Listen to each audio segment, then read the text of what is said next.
Fortunately or unfortunately, our nation's deep wounds have cracked open with the brutal murder of George Floyd.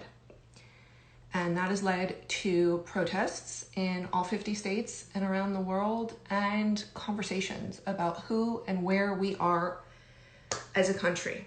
I've spent the last 2 weeks listening, learning, becoming really aware that I need to do more and that I need to do better. I pray that this is an awakening for our world and our country, and that true change is going to come. It's not only my view, but it is my responsibility to say, indeed, Black lives do matter very much. Hey, buddy. What's up? What's up? What's up? So Jerome is an incredibly talented photographer and has designed a creative design firm. But more than that, he is dad to Edward and Lorenzo, who I've known since they were little babies, and his wife, Angela Davis, is amazing and a force.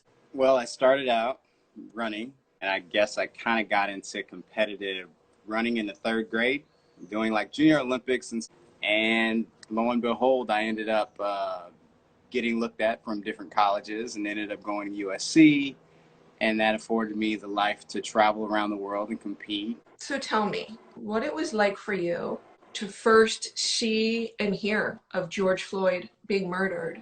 What was that like for you to see that, to hear that, and then to process and share with your family?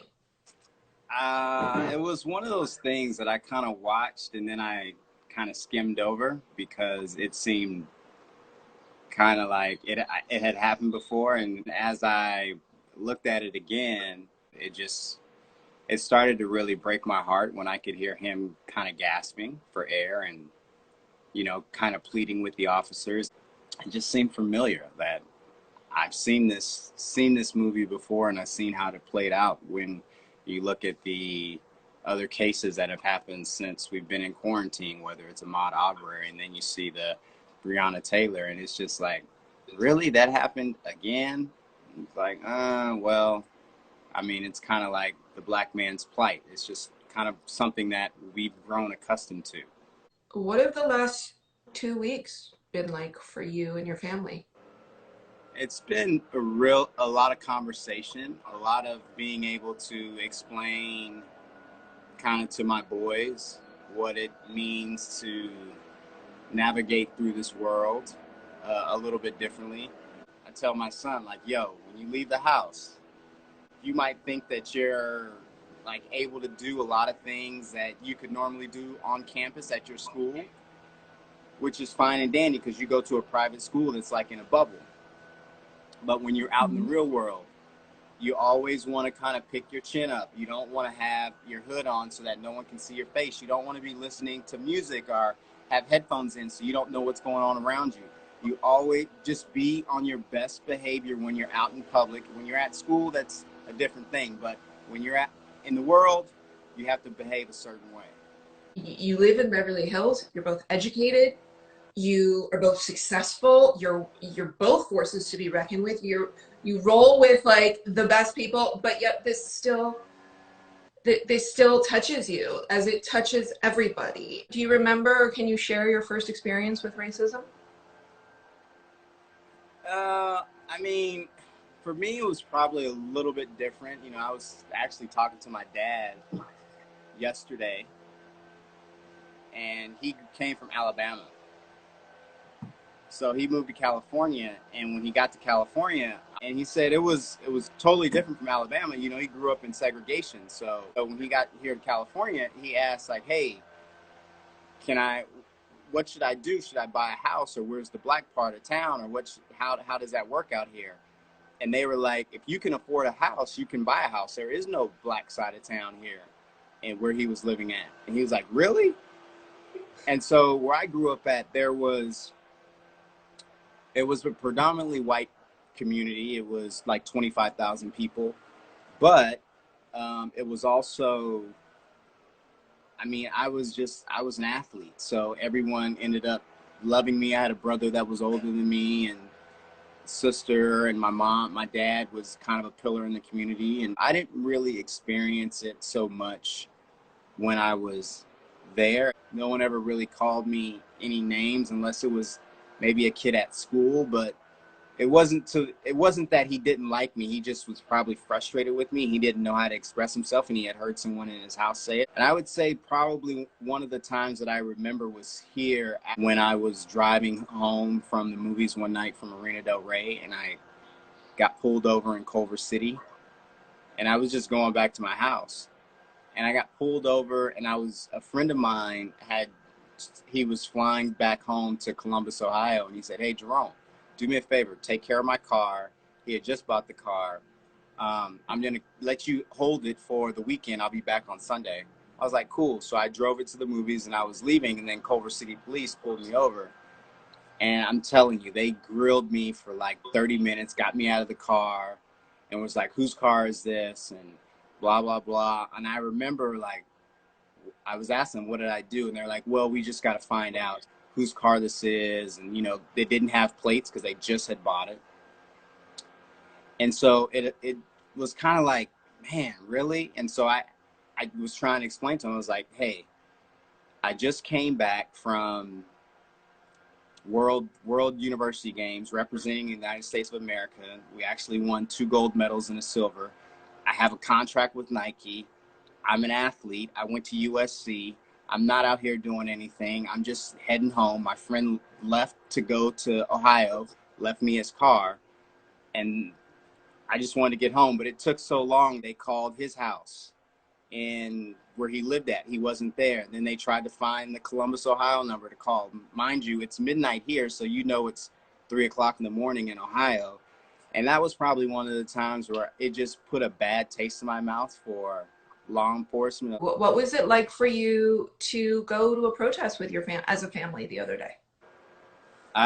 You know, for me, it was like I didn't really know what to expect. And going to a protest, you felt proud because it seemed like it was more white people out there, and they were the ones screaming, Black Lives Matter, Black Lives Matter, no justice, no peace. And they had the microphone, and I was like, wow, this is amazing. Finally, we were getting like an ally that's in the trenches with us, that understands the plight of what we have to deal with, of just like living our lives. You know, when I think about my boys, we just want them to have a shot to be able to navigate through the world like their friends do that aren't them. And, you know, one of the things that I always try to relate to them is that even if you're mixed, if you're a mixed child, or if you're Mexican and black, whatever it is, if you have a hue of dark color to you, the world around you considers you black. It's hard for me to kind of try and tell my boys, like, hey, don't think that you're black. Don't be proud of your blackness, this, that, or the other. I want them to be proud of it. I want them to know, like, hey, you matter. Be excited and be grateful that God created you how he created you. You're strong, you're important, you're valuable. And if you do interact with a bad cop, and, you know, I'm not saying that all cops and law enforcement is bad, but No. there's so many things that they just won't take responsibility for. And, you know, and as human beings, if you don't take responsibility for your own actions, then you start to abuse, you just start to abuse people. It kind of makes you sad that it's been this long to get to this place. Like in 1619, or when we landed in Jamestown, Virginia, when they basically took us from Africa and brought us over here. And we were property. We were their property. The only thing that we could make was what they allowed us to make, which was you were able to eat, and you only ate enough that you could still go out and pick cotton, or you could do the textile work, whatever it was that they wanted you to do. And you look at that and you're just like, man, we have been beat down for so long. And, you know, I watched Martin Luther King. That's a very prominent figure in the black community. And you just see how he was saying when the government was divvying up like land and property and values for everyone in the United States, you know, black people weren't even considered, even though they did a lot of the work so that you can have a shirt, that we could have jackets, that, so if we didn't get any of the land, like we were so far behind. to be able to actually have certain things that my other friends actually could have. America is going to have to do right by this. They're going to have to actually, they're going to have to stand up and take ownership of this, that they just can't keep abusing a race or any races because they feel like they're more than and greater than. And that's how kind of the laws were written. The laws were written so that they always felt on top. How you feel about the fact that the country and the world is finally really starting to open to this conversation? Do you think, what do you think is going to come from it, if anything? Are you optimistic? I am way more optimistic than I ever have been because it's not just us, you know, white people, they are the majority here in the States. And I think for the first time when Corona came and the world kind of shut down, and when the world shut down, and everyone had to watch, when George Floyd is down there pleading with the cops saying, I can't breathe, let me get some water, and people are yelling at him, you're killing him. He's screaming for his mom, and the whole world via Instagram Live was home and had to watch that. It struck a chord with every single human being. And with the COVID happening, it was like everything is kind of strategic. Like no one had anywhere to be except for there in that moment. And they had to sit in it and sit in like, wow, we're still here in 2020. And, you know, one of the things that everybody asked for was like, oh, 2020, the year of perfect vision, everything will be clear, everything will be this.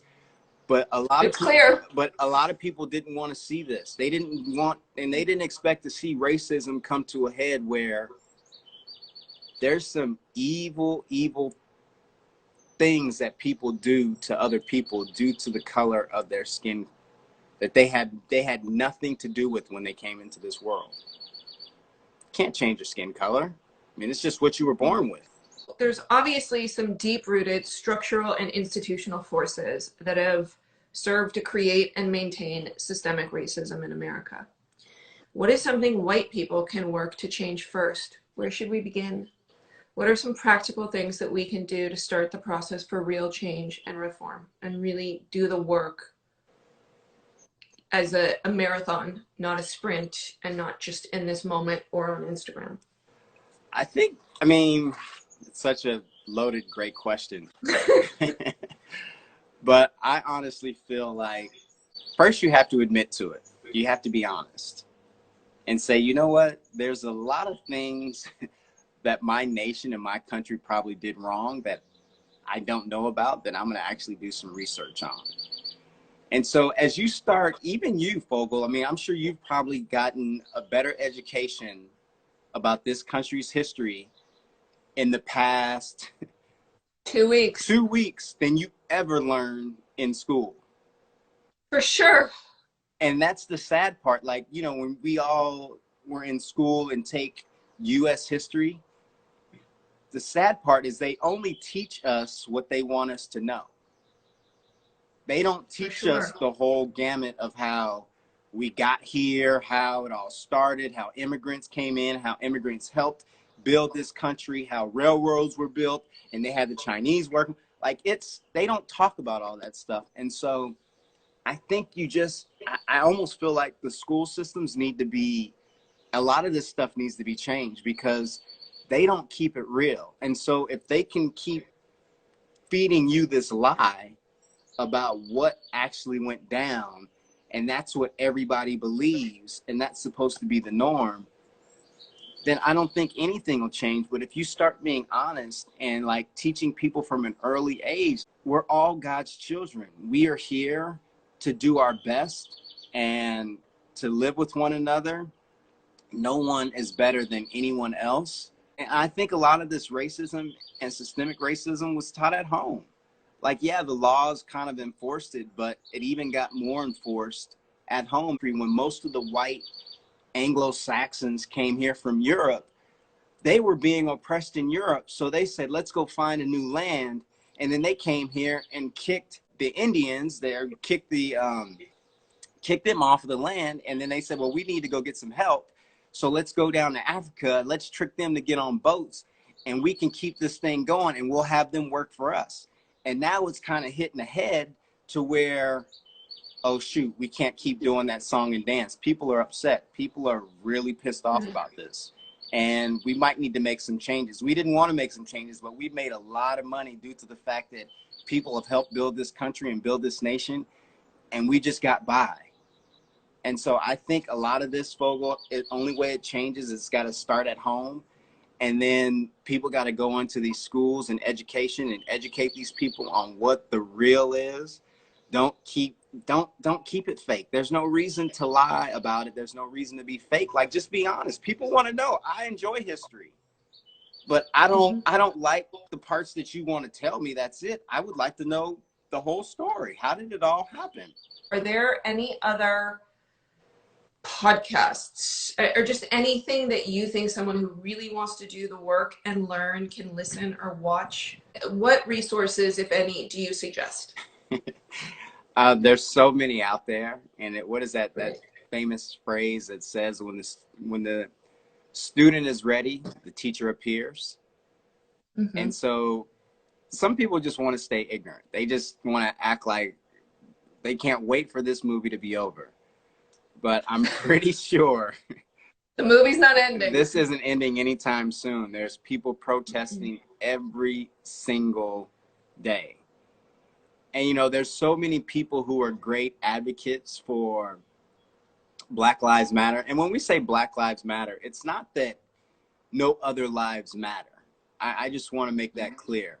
It's that you can't keep doing this song and dance that Black lives are unimportant to you until they need to be important to you. Like, they're important to you when they're playing your favorite sport and you can celebrate, whether it's college football, college basketball, or whatever. But all we're saying is that just treat us equal. We don't need a handout. We don't need a hand up. We just want to be treated equal.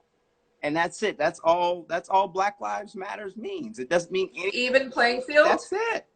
Like, we all get the same opportunity. That's it. We don't need anything else.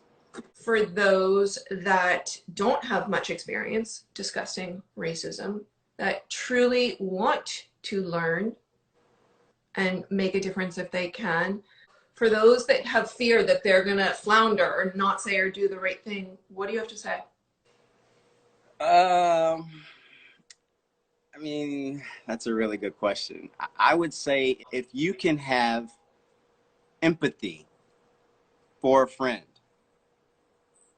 if you can show yourself sympathetic towards anything that friend may be dealing with, and if you can kind of go into that person's shoes for whether 5 minutes, 10 minutes, whatever, that will help you be able to relate to what it feels like of what people of color have to deal with. So I understand that some people may be like, I don't want to get it. I'll get it wrong. I might say the wrong thing. I might offend you. I might act white and privileged. You know, there's been quite a few people who have had to dig themselves out of a hole this week. I think as someone that's white, you just have to see yourself like, man, what if I was the minority and this is the way Black people treated me, and this is the way that Asian people treated me? What if I was the minority?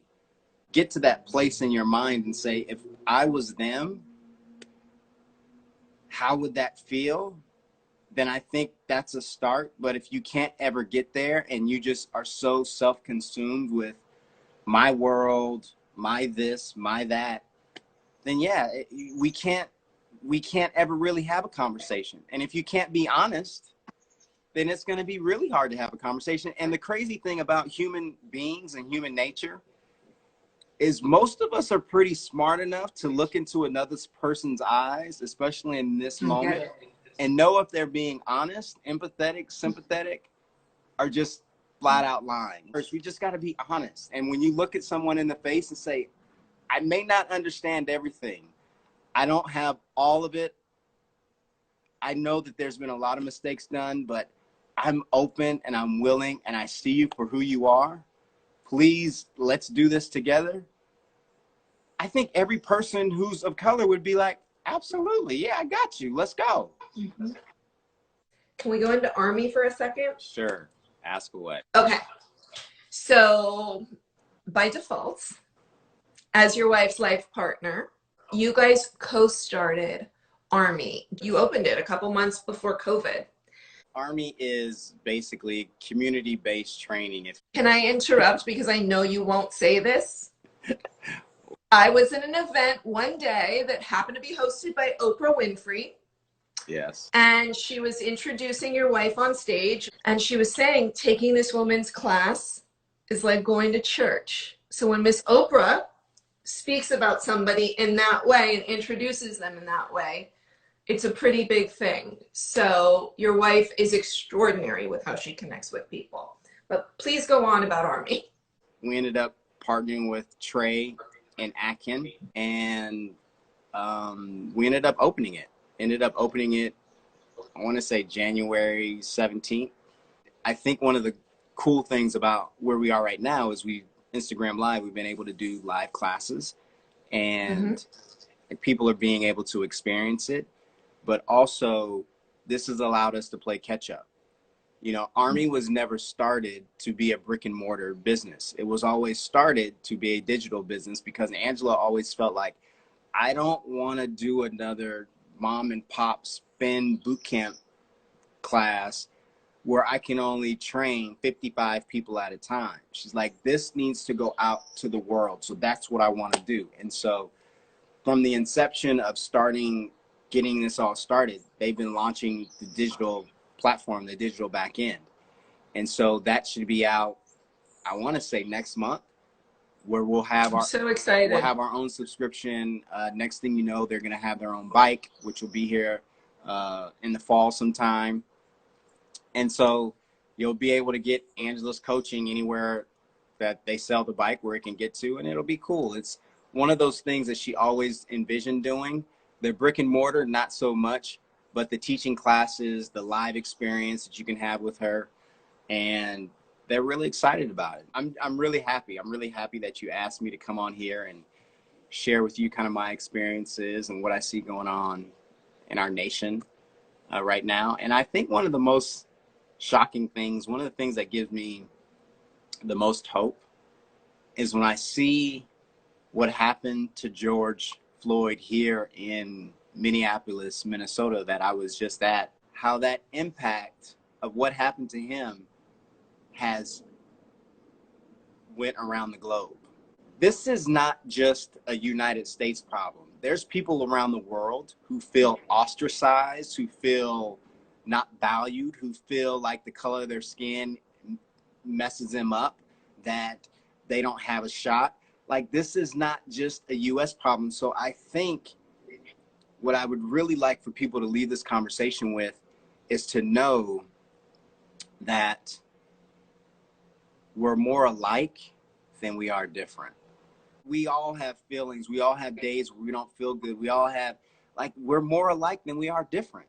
If you watch the documentary 13 and you see the way people are treated as property and being thrown in jail just for same exact crimes to actually benefit and get money and to generate income off of. I was blown away by all of that. It's so despicable that the human race could be that desperate to generate money. Like, that just seems like that can't be. Like, how? And so I think that a lot of people are becoming woke and being exposed. And I hope that people just walk away from this and understand a little bit more about me, a little bit more about Army, which is AARMY, a little bit more about Shift. I'm glad to be here and share what's on my heart.